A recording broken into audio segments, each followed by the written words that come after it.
Perkenalkan, kami dari kelompok 3. Kami akan mempresentasikan hasil kerja kami tentang perbandingan nilai tengah, rancangan percobaan.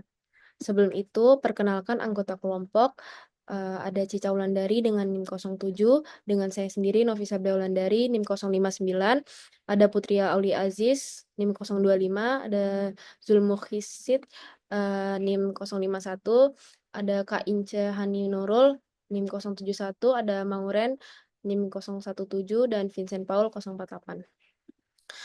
Untuk materi presentasi kali ini eee, ada latar belakang, yang kedua metode penelitian, hasil penelitian, dan kesimpulan dan saran.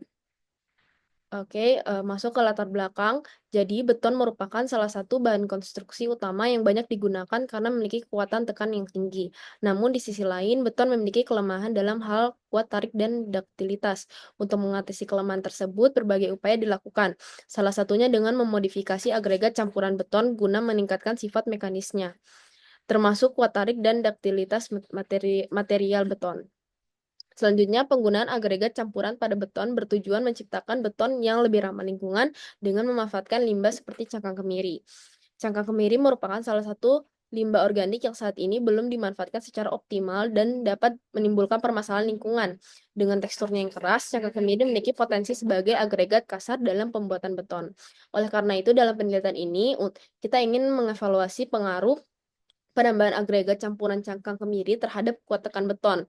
Untuk memperoleh data yang komprehensif, variasi presentasi agregat cangkang kemiri yang digunakan dari 0%, 10%, 15%, 20%, dan 25%. Dalam penelitian ini kita menggunakan rancangan acak lengkap atau RAL dan dilakukan uji lanjut untuk mengevaluasi perbedaan antar perlakuan. Metode penelitian, yaitu sumber data. Data yang digunakan berasal dari jurnal RAB Construction Research tentang desain rancangan percobaan pada pengujian kuat tekan beton berbahan campuran cangkang kemiri. Dengan percobaan yang dilakukan di dalam laboratorium teknik sipil UIB dengan menggunakan desain rancangan percobaan rancangan acak lengkap atau RAL. Teknik analisis datanya, uji rancangan acak lengkap menggunakan bentuk umum model linear aditif dengan rumus YIJ sama dengan mu I ditambah tau I ditambah epsilon IJ atau YIJ sama dengan mu I ditambah epsilon IJ. Dengan hipotesis H0 sama dengan T tau 1 sama dengan tau I sama dengan 0. H1 paling sedikit ada 1 I di mana tau I tidak sama dengan 0. Pengacakannya, setiap unit percobaan harus memiliki peluang yang sama untuk diberi suatu perlakuan tertentu. Pengacakan perlakuan pada unit-unit percobaan menggunakan tabel bilangan acak, sistem logaritma secara manual atau dapat menggunakan komputer. Di sini terlihat tabel pengamatan untuk rancangan acak lengkap. Selanjutnya, uji lanjutan rancangan acak lengkap digunakan untuk membandingkan rata-rata perlakuan secara spesifik setelah ANOVA dengan menunjukkan adanya perbedaan signifikan, yaitu F hitung lebih besar daripada F tabel. Yang pertama ada uji beda nyata tunggal atau BNT. Jadi uji ini merupakan prosedur untuk menguji perbedaan antara rata-rata perlakuan yang paling sederhana dan paling umum digunakan. Untuk menggunakan uji ini, kita perlu mengetahui nilai kuadrat tengah galat atau KTG, taraf nyata, derajat bebas galat, dan tabel ST student untuk menentukan nilai kritis uji perbandingan. Apabila dua rata-rata perlakuan lebih besar daripada nilai BNT, maka terdapat perbedaan nyata antara dua perlakuan. Yang kedua ada uji 2K. Uji 2K adalah uji statistik digunakan untuk membandingkan perbedaan rata-rata antar kelompok. Uji 2K sering disebut dengan uji beda nyata jujur yang diperkenalkan oleh 2K 1953. Namun uji 2K digunakan untuk membandingkan seluruh pasangan rata-rata perlakuan setelah uji analisis ragam dilakukan. Selanjutnya ada uji Duncan. Menurut David B. Duncan, uji Duncan digunakan untuk mengevaluasi perbedaan antara dua atau lebih kelompok dalam satu set data. Uji Duncan dapat digunakan untuk menguji perbandingan di antara semua pasangan perlakuan yang mungkin tanpa memperhatikan jumlah perlakuan yang ada dari percobaan tersebut, serta masih dapat mempertahankan tingkat nyata ditetapkan. Selanjutnya ada uji Student Newman-Kills atau SNK. Uji ini adalah metode perbandingan ganda yang menggunakan rentang terkecil yang signifikan untuk menguji perbedaan antara rata-rata perlakuan secara berjenjang berdasarkan jumlah pasangan yang dibandingkan. Secara umum, uji ini adalah pengembangan uji dari uji 2K, tetapi lebih fleksibel dalam menentukan signifikansi antara perlakuan karena nilai batas signifikannya bervariasi tergantung jumlah perbandingan yang dilakukan. Yang kelima ada uji DUNET. Uji ini adalah salah satu metode post hoc dalam analisis varians ANOVA yang digunakan untuk membandingkan rata-rata dari perbedaan kelompok perlakuan dengan satu kelompok kontrol. Uji ini sangat berguna dalam eksperimen yang melibatkan kontrol dan beberapa perlakuan. Yang keenam ada uji kontras ortogonal untuk menguji hipotesis spesifik tentang perbedaan antara rata-rata kelompok dengan cara yang terstruktur dan saling independen atau ortogonal. Yang terakhir ada uji Skeve. Uji Skeve ini dikembangkan oleh Henry Skeve yang digunakan untuk pembanding yang tidak perlu ortogonal.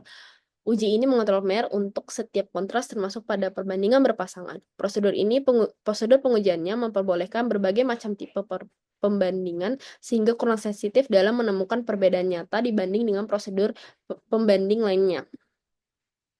Untuk hasil penelitiannya, di sini ada rancangan acak lengkap, di sini ada tabel data penambahan agregat cangkang kemiri pada tekan kuat beton, ada 4 ulangan dan ada 5 campuran cangkang kemiri dari 0% sampai 25%.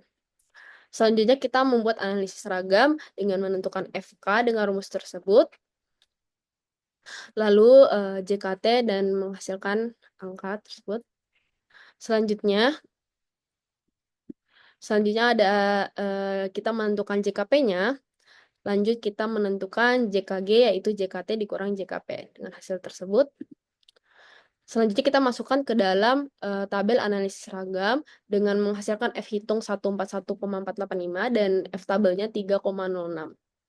Nah, hipotesisnya H0 tidak ada pengaruh penambahan agregat campuran cangkang kemiri terhadap kuat tekan beton, dan satunya paling sedikit ada satu pengaruh penambahan agregat campuran cangkang kemiri terhadap kuat tekan beton dengan taraf uji 5% atau 0,05. Kriteria ujinya tolak 0 jika nilai F hitung lebih besar daripada F tabel. Tadi kita sudah dapat nilai F hitungnya 141,485 lebih besar daripada 3,06. Maka terdapat cukup bukti untuk menolak H0. Dengan kesimpulan bahwa terdapat minimal satu agregat campuran cangkang kemiri yang berpengaruh terhadap kuat tekan beton yang dihasilkan pada taraf nyata sama dengan 5%. Selanjutnya kita melakukan uji lanjutan rancangan acak lengkap. Saya persilakan kepada teman saya.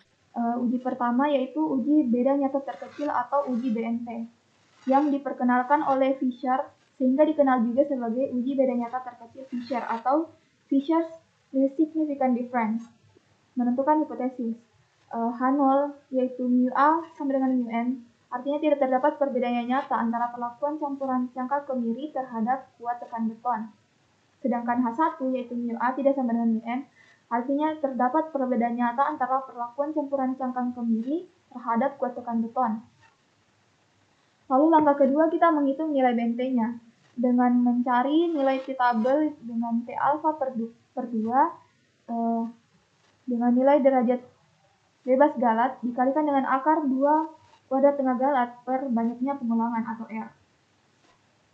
Sehingga diperoleh nilai T tabel 2,131 dikalikan dengan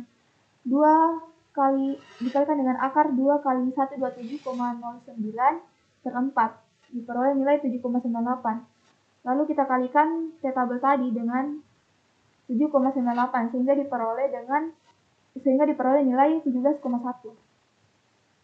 Selanjutnya kita menentukan kriteria ujinya jika selisih mu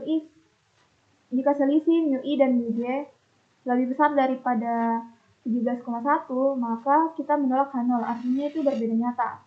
Jika selisih antara mu I dan mu J lebih kecil dari 17,1, maka kita terima H0, artinya tidak berbeda nyata. Lalu langkah keempat kita menghitung rata-rata tiap perlakuan, lalu kita urutkan nilai rata-rata dari yang terbesar hingga yang terkecil. Seperti yang dapat kita lihat pada tabel, di sini rata-ratanya sudah terurut dari yang paling besar hingga ke yang terkecil. Selanjutnya, kita menghitung selisih tiap pasangan perlakuan dan kita memberikan kesimpulan.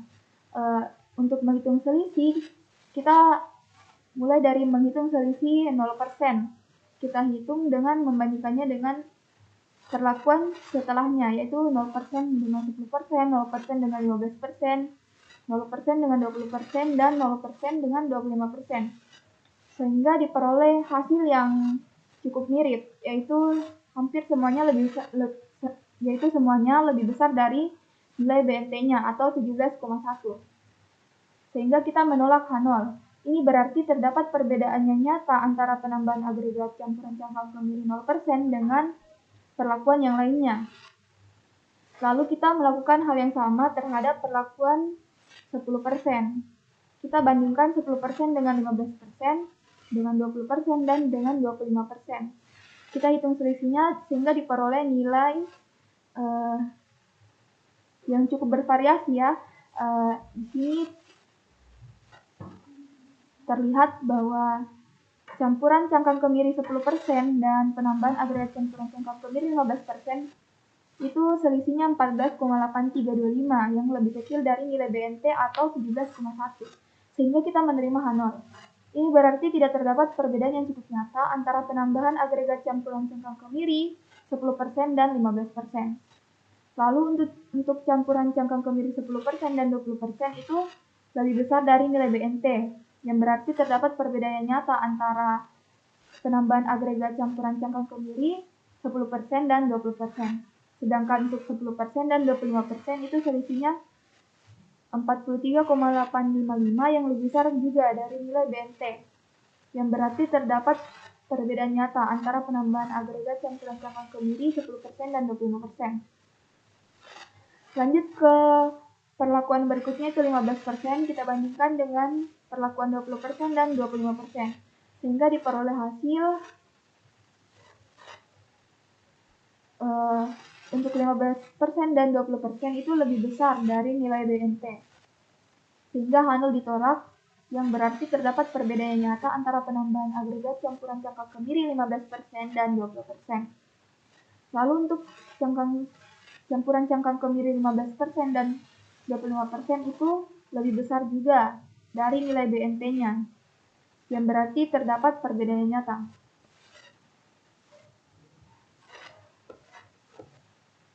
Terakhir, kita bandingkan antara perlakuan 20% dengan 25%. Di mana kita memperoleh selisih 7,155 yang lebih kecil dari nilai BNT, yaitu 17,1, sehingga kita menerima H0. Ini berarti tidak terdapat perbedaan yang cukup nyata antara penambahan agregat campuran cangkang kemiri 20% dan 25%. Baik, sekian sekian langkah-langkah uji beda nyata terkecil untuk rancangan acak lengkap. Selanjutnya akan saya serahkan kepada teman saya.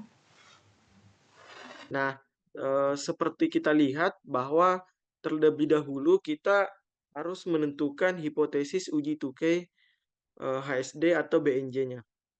Adapun hipotesisnya dapat kita lihat pada slide ini, yakni H0, yaitu H0 mu I sama dengan mu J, di mana tidak terdapat perbedaan rata-rata populasi, atau tepatnya pada kasus ini tidak terdapat perbedaan rata-rata pengujian kuat tekanan beton dengan persentase agregat campuran cangkang kemiri. Dan H1-nya mu I tidak sama dengan mu J, di mana terdapat perbedaan rata-rata populasi, yakni rata-rata pengujian kuat tekan beton dengan presentase agregat campuran cangkang kemiri. Dengan keputusannya, H0 ditolak jika mutlak YI bar dikurang YI J bar lebih besar dari TA, di mana TA-nya merupakan nilai dari BNJ-nya. Nah, selanjutnya dapat kita lihat untuk menghitung nilai statistik uji dengan taraf signifikan tertentu. Dalam hal ini, taraf signifikansi yang kami gunakan sebesar 5% atau 0,05, di mana rumusnya dapat kita lihat TA atau TA sama dengan Q alfa dalam kurung T, di mana T-nya merupakan banyaknya perlakuan, V derajat bebas galatnya, dikali dengan akar KTG per R, KTG-nya kuadrat tengah galat per R merupakan banyaknya ulangan. Di mana dalam hal ini dapat kita eh, dapat kita substitusi di mana Ki alfanya yang kita Ki taraf nyata yang kita gunakan di sini sebesar 0,05 dengan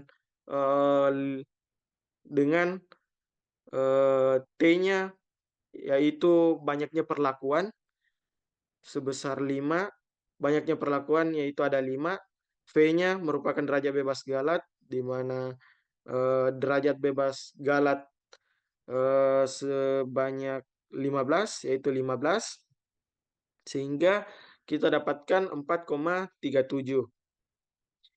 Selanjutnya 4,37 kita kalikan dengan akar KTG per R. KTG yang kita dapatkan di sini yaitu 127,10 per 4. R-nya sebanyak 4. Sehingga untuk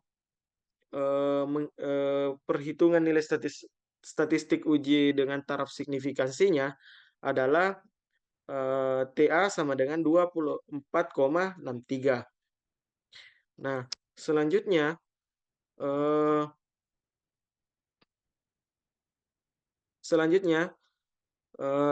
pada contoh kasus yang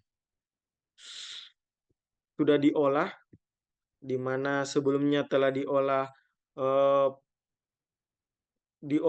pengujian ANOVA-nya, di mana dengan kesimpulan tolak H0 jika F itu lebih besar dari F tabel, sehingga kita dapat melanjutkan pada kasus ini kita dapat melanjutkan uji tukai.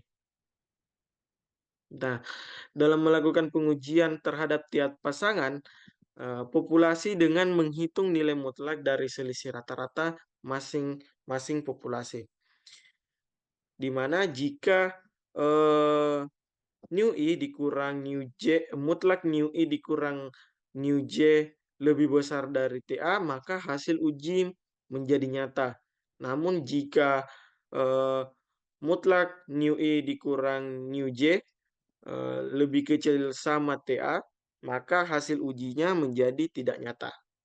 Dapat kita lihat di mana nu 1 sebesar 191,98, nu 2 sama dengan 71,04, nu 3 sama dengan 56,21, nu 4 sama dengan 34,34, nu 5 sama dengan 27,9.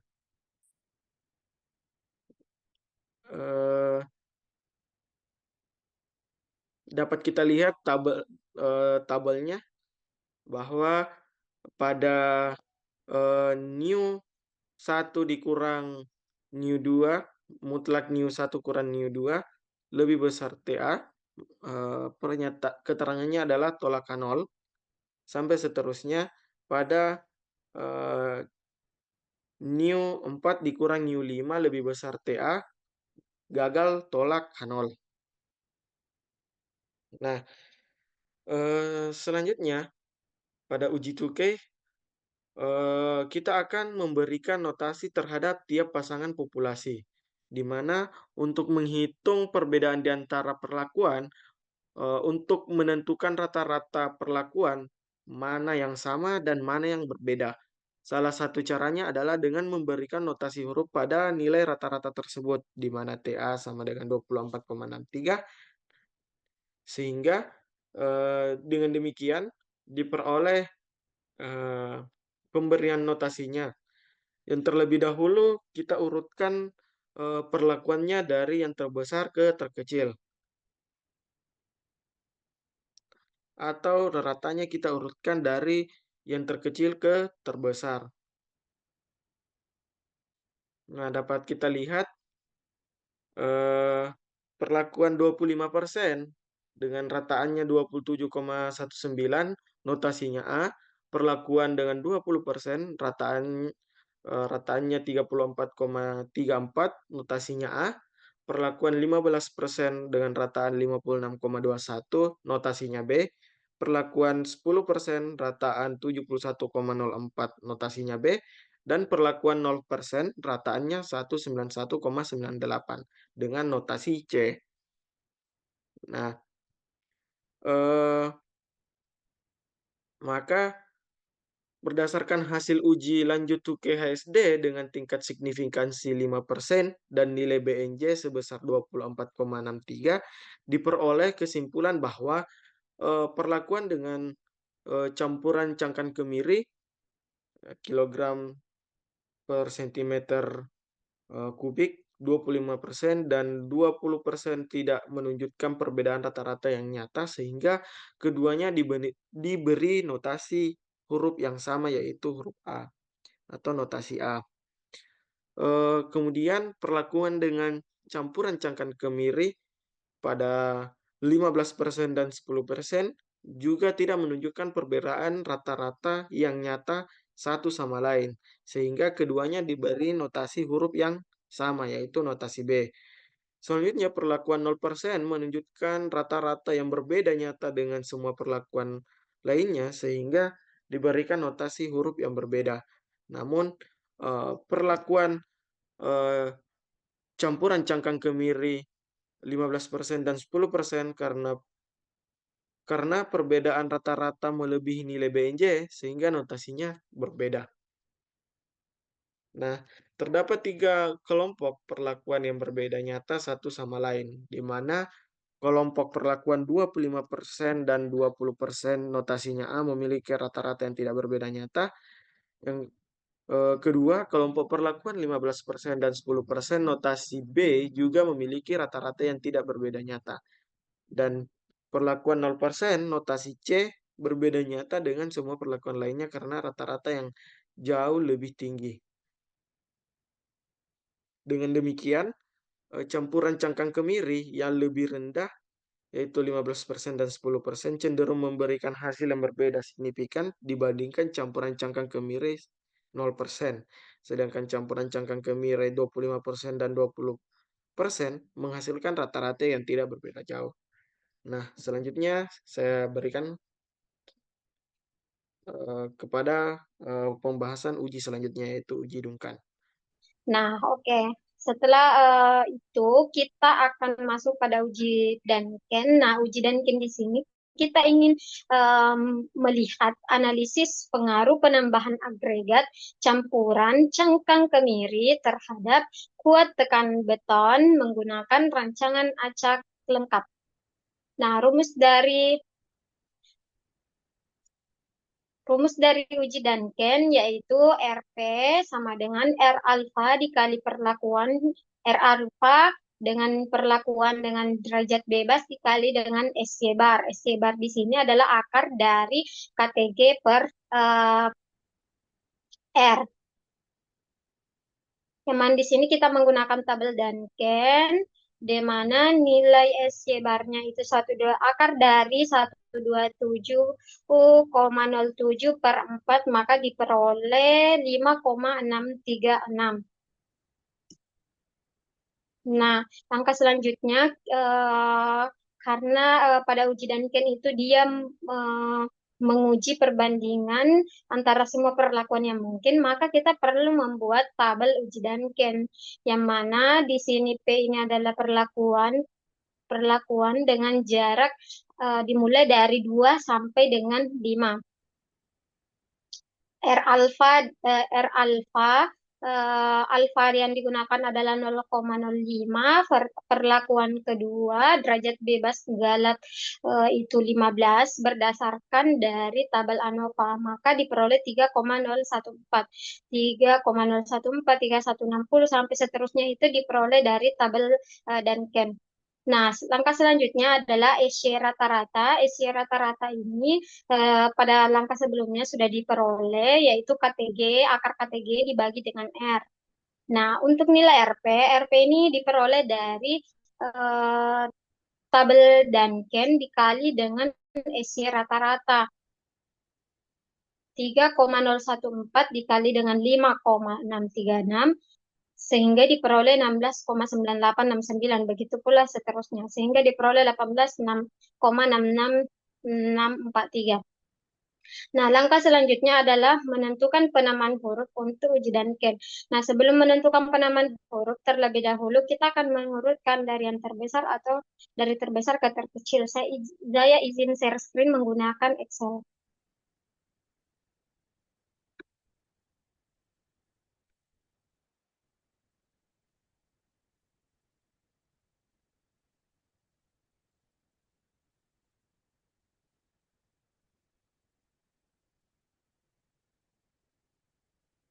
Oke, nah di sini karena tadi nilai tabel dan ken-nya sudah diperoleh, maka langkah selanjutnya adalah mengurutkan dari yang terbesar ke terkecil. Nah, mengurutkan dari yang terbesar ke terkecil. Nah, ini sudah saya urutkan dari terbesar ke terkecil.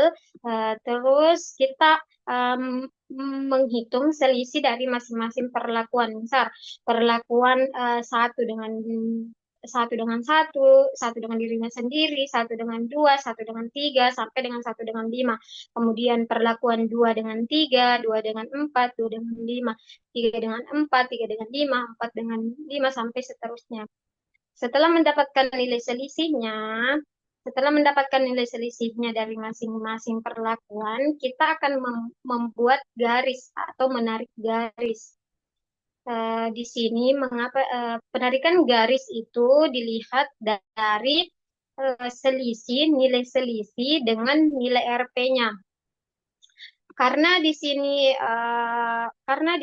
nilai selisih antara perlakuan satu dikurangi dengan perlakuan kedua nilainya 7,162, artinya dia pada jarak kedua, maka kita lihat nilai RP pada jarak kedua, maka dia lebih kecil sehingga dia ditarik garis.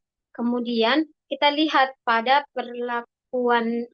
selisih antara perlakuan 1 dengan 3 yaitu 29, kita lihat pada jarak ketiga dia lebih besar, maka kita akan berhenti menarik garis.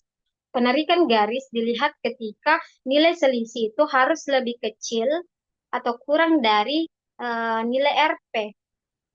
Maka sampai seterusnya sudah tidak menarik garis karena dia sudah lebih besar. Begitu pula dengan selanjutnya 2 dengan 3, kita melihat perlakuan kedua dikurangi dengan perlakuan ketiga, maka diperoleh 21,86 yang artinya dia dilihat pada jarak kedua, maka 16, maka dia lebih besar. Jadi dia tidak ditarik garis. Begitu pula seterusnya sehingga diperoleh nilai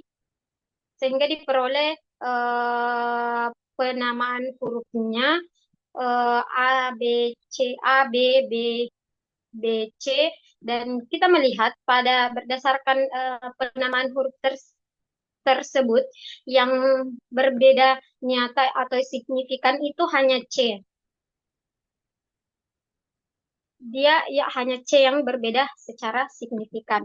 Oke, penjelasan selanjutnya. Oke. Saya izin kembali share screen menggunakan PPT.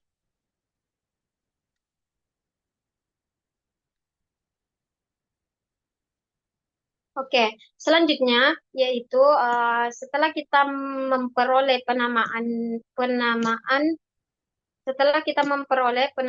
dari penamaan huruf dari uji Duncan, selanjutnya kita melihat hipotesis, di mana hipotesis 0 itu adalah mu1 plus mu2 plus mu3 sampai dengan mu5 itu sama dengan 0. Artinya tidak terdapat perbedaan yang nyata antara perlakuan campuran cangkang kemiri terhadap kuat tekanan beton.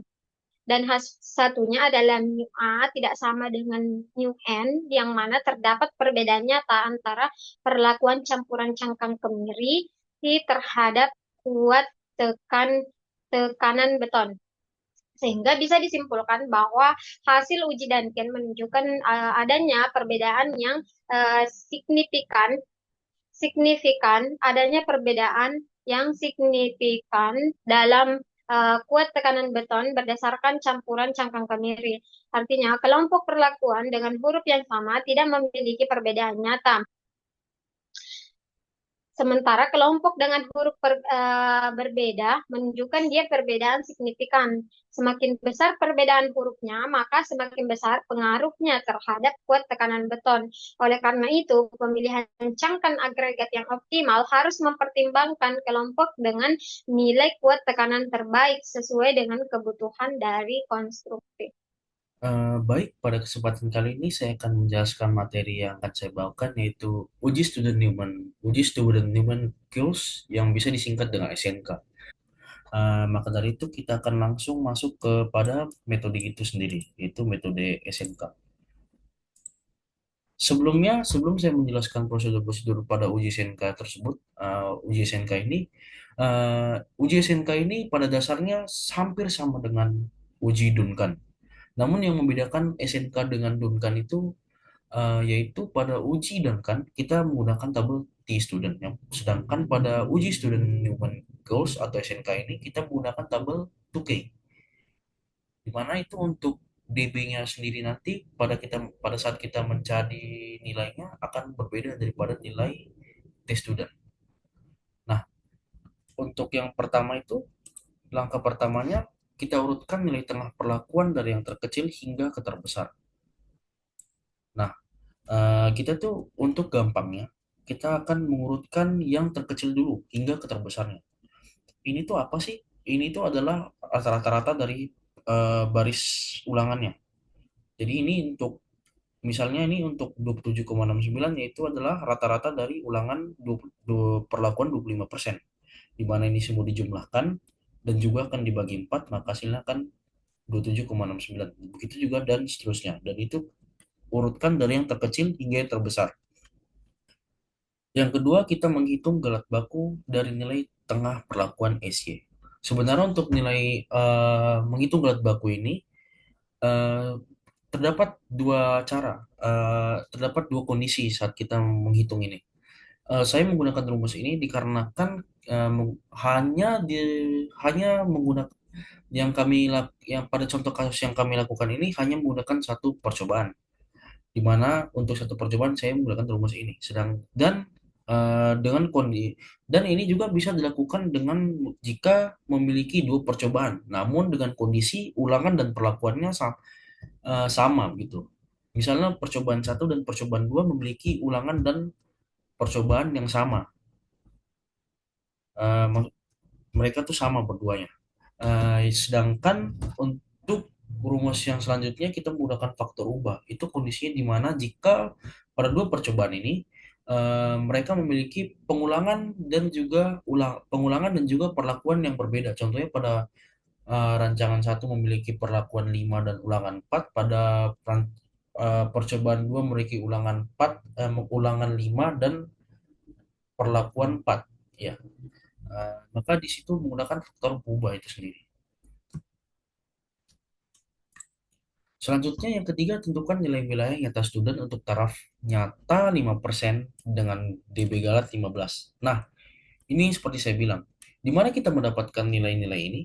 Nilai-nilai ini saya dapatkan dari nilai tabel 2K itu sendiri. Sedangkan kalau misalnya kita menggunakan nilai test student, maka hasilnya akan berbeda daripada nilai ini. Nah, untuk menentukan nilai wilayah itu sendiri, nah, sebelumnya P ini kenapa 5?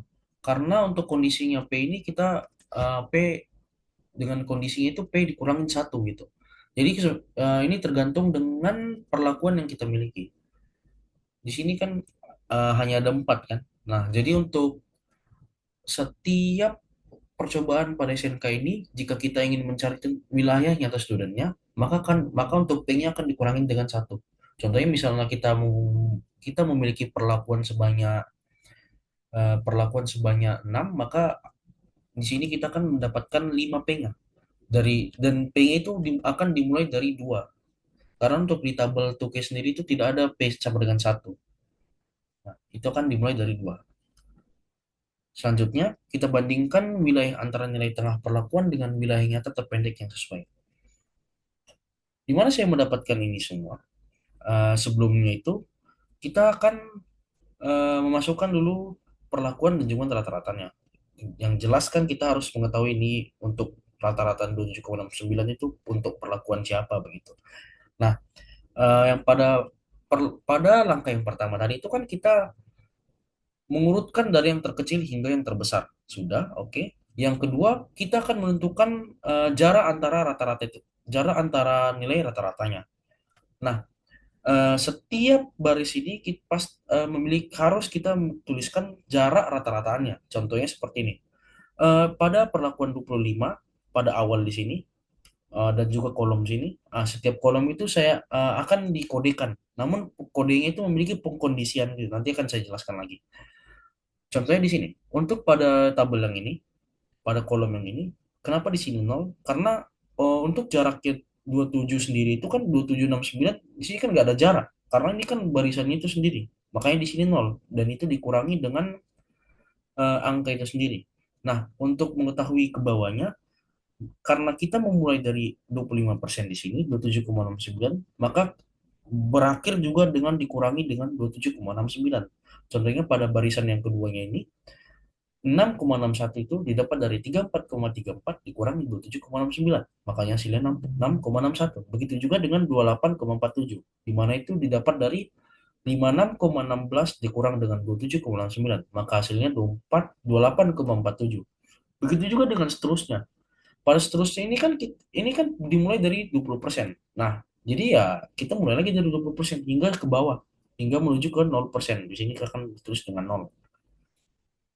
Selanjutnya itu kita akan melakukan penotasian di mana untuk membandingkan nilai ini, nilai P ini kita harus membandingkan tiap rata-rata ini menggunakan nilai P ini. Nah, untuk membandingkan itu kan kita harus mengetahui jaraknya itu kita menggunakan yang mana gitu untuk membandingkannya. Yang dari yang saya pelajari, eh, untuk membandingkan itu kita sebenarnya harus memberikan dia penomoran. Nah, penomorannya itu seperti ini. Karena ini kan untuk P dimulai dari 2 hingga sampai ke 5. Nah, di sini maka tidak akan mendapatkan penomoran dan penomoran itu akan dimulai dari sini. Kenapa di sini 2, di sini 3, di sini 2? Karena kan ini dimulai dari kan dia hitungnya itu dimulai dari ini dan ini. Jadi 1, 2. Nah, ini kenapa di sini bukan 1? Karena dia dimulai penghitungannya sebenarnya dari sini. Jadi ini 1, ini 2. Nah, ini 2, ini ke sini 3, berarti ini 3, ini 4, ini 5. Begitu juga dengan seterusnya. Ini 1, ini 2, ini 3, ini 4. Begitu juga ini 1, ini 2, ini 3, ini 1, ini 2, ini 1. Nah, jadi kan otomatis di sini kita bisa mendapatkan penomorannya itu seperti diagonal. Di sini akan mendapatkan nilai 1, ini 2, ini 3, ini 4, ini 5. Nah, untuk membandingkan itu kita membandingkannya dengan ini, dengan nilai WP-nya yang sudah dikalikan dengan S-nya. Kenapa di sini ada tanda bintang atau tidak? Nah, karena untuk melakukan pengkodean ini dengan garis ini, kita harus menentukan dulu apakah dia wilayahnya ini lebih besar dari WP ini atau tidak. Nah, contohnya seperti ini. Karena ini kan kita melakukan penomorannya 2 tadi, maka kita kan membandingkannya dengan nilai 2 ini sendiri. Di mana nilai 6,61 lebih kecil dari 16,9764. Maka di sini tidak akan mendapatkan bintang, penotasian bintang. Begitu juga dengan seterusnya. Nah, seperti ini. 21,82 ini kan juga penomoran 2 tadi. 16,9764 jika dibandingkan dengan 21,82 ini lebih besar. Nah, makanya dia mendapatkan notasi bintang. Begitu juga dan seterusnya ini yang ketiga dibandingkan dengan ini dengan ini juga, ini dengan ini. Begitu juga dan seterusnya. Setelah itu kita melakukan pengkodean itu sendiri. Untuk pengkodean itu sendiri kita dapat menarik garis jika untuk kita tarik garis itu hanya kepada angka jarak rata-rata ini yang tidak mendapatkan notasi bintang. Contohnya seperti ini. Ini kan 0 sama 6,61 tidak mendapatkan notasi bintang. Makanya ditarik garis. Begitu juga dengan ini 0, namun di sini mendapatkan bintang hanya 0. Di sini ada 2, 0 dan 15,38. Di sini sendiri 0 dan di sini 0. Nah, apa dan juga kita gimana sih caranya untuk melakukan menulis kode ini? A, B, dan C ini tidak bisa kita sembarang buat menuliskan kodenya. Kita harus menarik garis dulu pada garis ini. Karena begini, untuk melakukan pengodean, kita akan memulai pengodean dari A. Nah, pengodiannya A di sini, kita lihat untuk perlakuannya 25% dulu. Nah, untuk 25% ini, 25% ini hanya dilalui oleh satu garis. Nah, satu garis itu adalah garis A. Maka di sini akan ditulis A, hanya A saja. Ya, yang kedua yaitu 20%. Kenapa hanya A saja? Nah, dikarenakan di sini tidak melalui dua garis. Dan ini masih masuk di garis ke sini, garis ke A. Dia tidak membuat garis baru yaitu garis notasi B di sini karena dia hanya melalui garis notasi A saja. Nih, kan ini 6,61 sama 0 ini kan garis ini kan masih satu deret. Jadi makanya di situ dinotasikan dengan A. Beda dengan sini. Kenapa kita di sini baru notasikan B? Karena kita bisa di sini melihat di sini tidak ada persamaan garis di sini. Dan juga pada notasi ini dia tidak memiliki hubungan dengan notasi lain, maka kita memberikan notasi yang baru yaitu B. Nah, untuk 15 sendiri ini kita lihat pada deretnya sendiri ini tidak ada yang sejajar dengan dia garisnya, sedang ini doang, garis B doang. Makanya kita notasikan dengan kodenya B. Begitu juga dengan yang untuk perlakuan 10%, sama seperti yang perlakuan 20%, tidak ada yang melewati lagi. Nah, hanya melewati garis B. Maka kita akan melakukan pengkodean B. Dan juga terakhir yaitu 0% hanya baris baru sendiri yaitu C. Kita pengkodeannya. Sekian itu saja dari materi SNK. Saya lanjutkan ke teman saya. Baik, saya akan melanjutkan materi selanjutnya yaitu uji Dunnet. Sama seperti pada tabel di atas yang dijelaskan bahwa hasil uji Dunnet di atas menunjukkan bahwa terdapat perbedaan yang signifikan antara kuat tekanan beton pada berbagai campuran cangkang kemiri yang dibandingkan dengan kelompok kontrol 0%. Semua nilai SIG P full Y 0,00 menunjukkan bahwa setiap kelompok perlakuan 10%, 15%, sampai 20%, dan 25% memiliki perbedaan yang signifikan dalam kuat bentuk beton dibandingkan dengan kelompok kontrol. Nilai mean differences IJ yang bernilai negatif menunjukkan bahwa kuat tekanan beton pada semua perlakuan lebih rendah dibandingkan dengan kelompok 0%. Dan hasil tersebut diketahui bahwasannya semakin tinggi persentase campuran cangkang kemiri maka akan semakin besar penurunan kuat tekanan beton. Dengan demikian, penambahan cangkang kemiri sebagian bahan tambahan dan beton secara signifikan mengurangi kuat tekanan beton. Sekian, selanjutnya saya akan dijelaskan oleh teman saya. Uji kontras ortogonal memiliki 4 hipotesis yang dimana uji kontras ortogonal bertujuan untuk menguji perbedaan spesifik antara rata-rata kelompok berdasarkan kombinasi linear tertentu dari rata-rata populasi. Dapat dilihat bahwa pada hipotesis pertama yaitu H0 sama dengan 4 mu A kurang mu B kurang mu C kurang mu D dan kurang mu E sama dengan 0. Ini merupakan bentuk kombinasi linear yang berarti bahwa jika sama dengan 0 menunjukkan tidak ada perbedaan antara mu A dengan mu B, mu C, mu D, dan mu E, yang dimana mu A itu memiliki bobot yang lebih besar dibandingkan kelompok lainnya. Lalu pada hipotesis alternatif tidak sama dengan 0 maka terdapat perbedaan yang signifikan. Kemudian hipotesis kedua, H0 sama dengan min 2 mu B kurang 2 mu C tambah 2 mu D dan tambah 2 mu E sama dengan 0, berarti bahwa rata-rata kelompok B dan C tidak berbeda dari rata-rata kelompok D dan E. Dan pada hipotesis alternatifnya terdapat perbedaan yang signifikan antara kelompok B, C, dan kelompok D, E. Kemudian hipotesis ketiga yaitu mu B kurang mu C sama dengan 0. Hipotesis 0 menyatakan bahwa rata-rata kelompok B dan C sama. Kemudian hipotesis alternatif tidak sama dengan 0, yaitu terdapat perbedaan signifikan antara rata-rata kelompok B dan C. Kemudian pada hipotesis keempat, H0 sama dengan minus mu D tambah mu E sama dengan 0, yang berarti bahwa rata-rata kelompok D dan E adalah sama, dan pada hipotesis alternatifnya tidak sama dengan 0, yang berarti bahwa terdapat perbedaan antara rata-rata kelompok D dan E.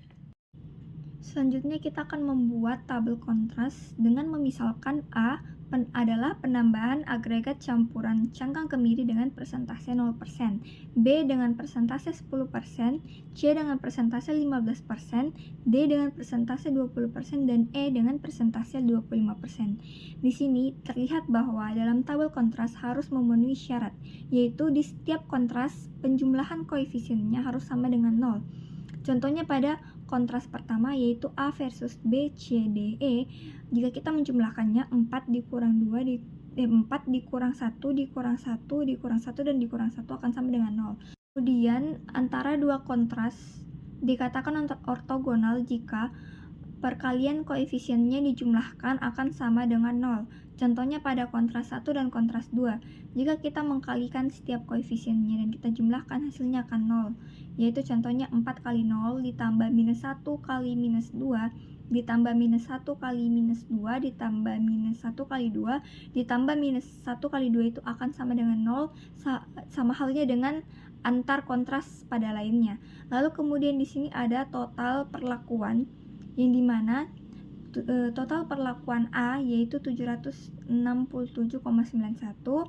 perlakuan B 284,16, perlakuan C 224,83, perlakuan D 137,36, dan perlakuan E sama dengan 108,74. Kemudian kita akan menghitung jumlah kuadrat dari setiap kontras, yang dimana yang pertama ada kontras pertama yaitu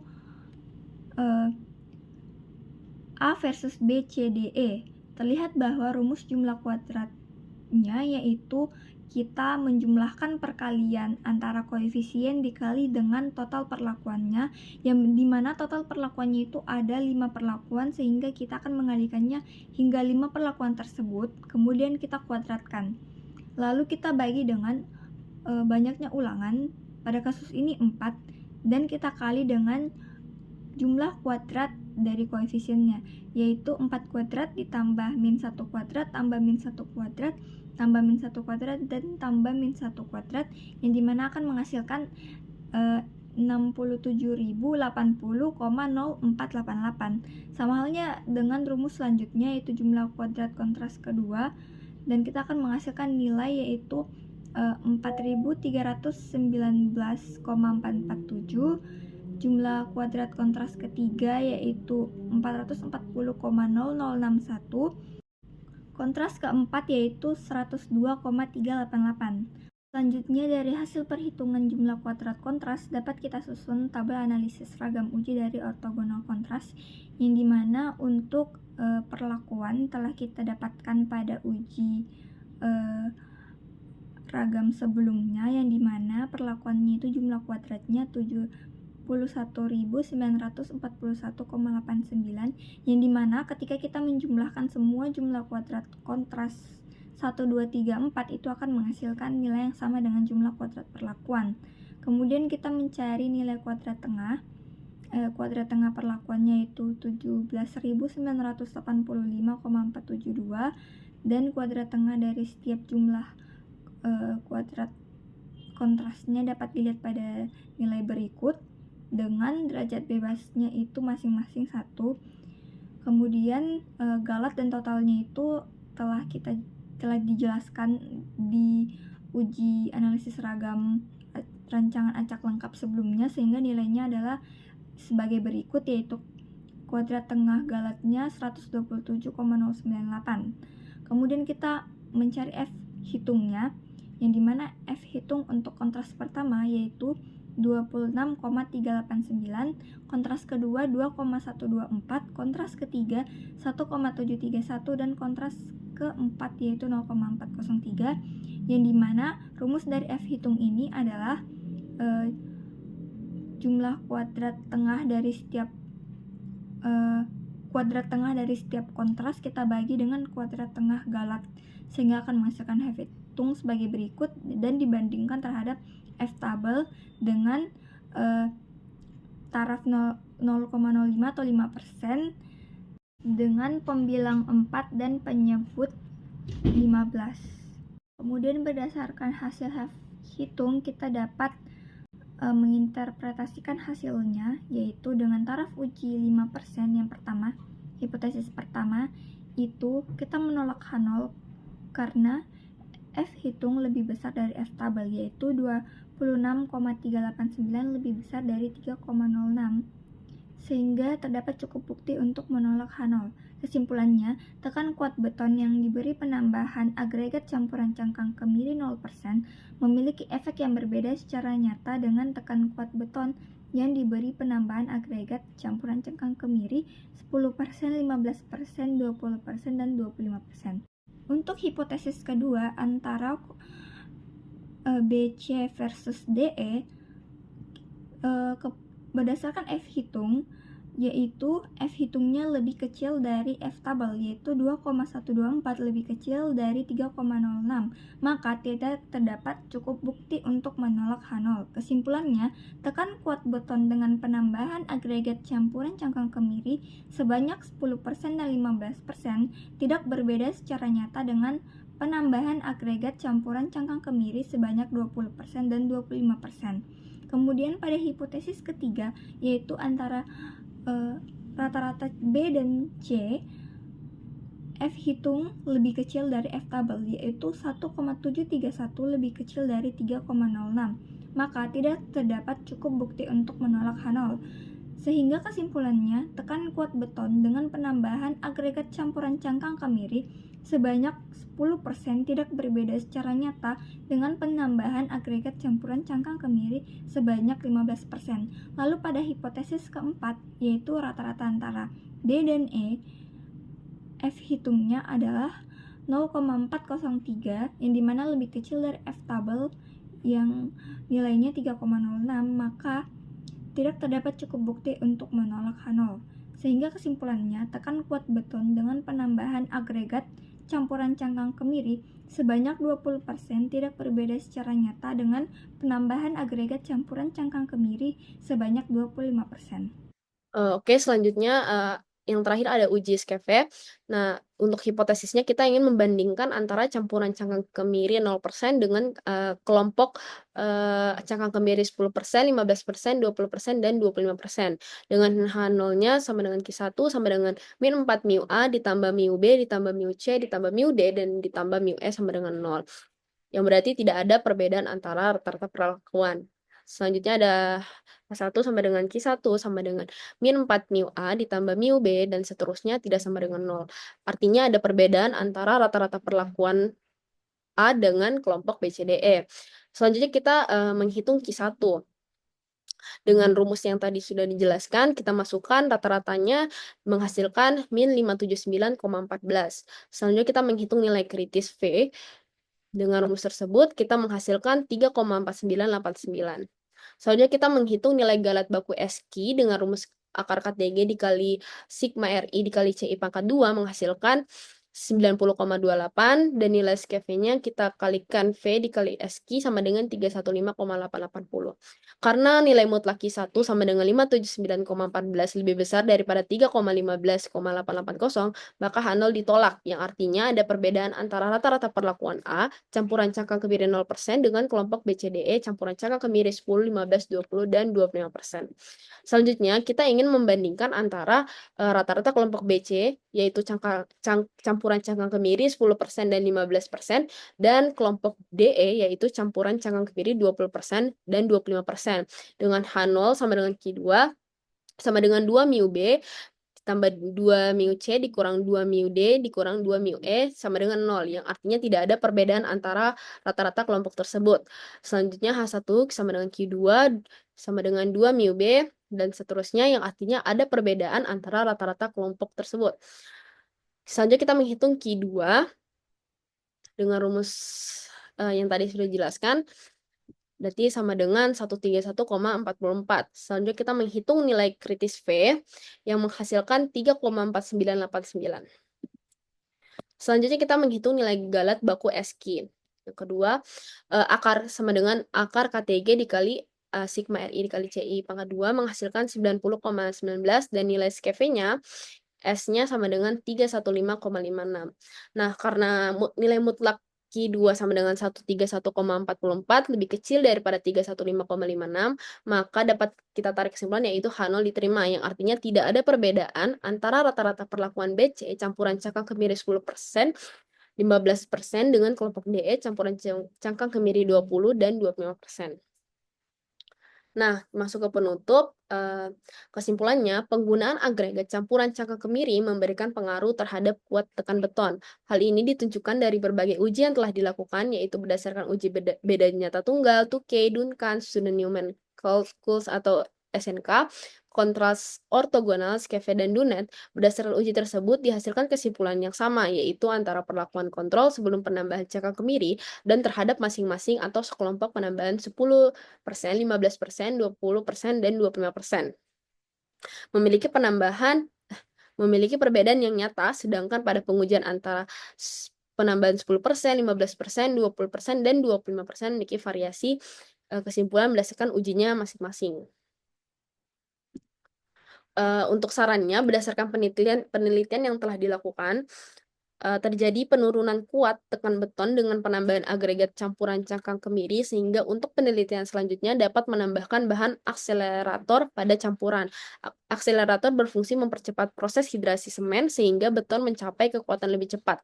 Hal ini sejalan dengan temuan Adam 2019, Atman 2019 menyatakan penambahan cangkang kemiri dan sikacim konkret aditif pada campuran beton normal ternyata dapat meningkatkan nilai kuat tekan beton dengan signifikan.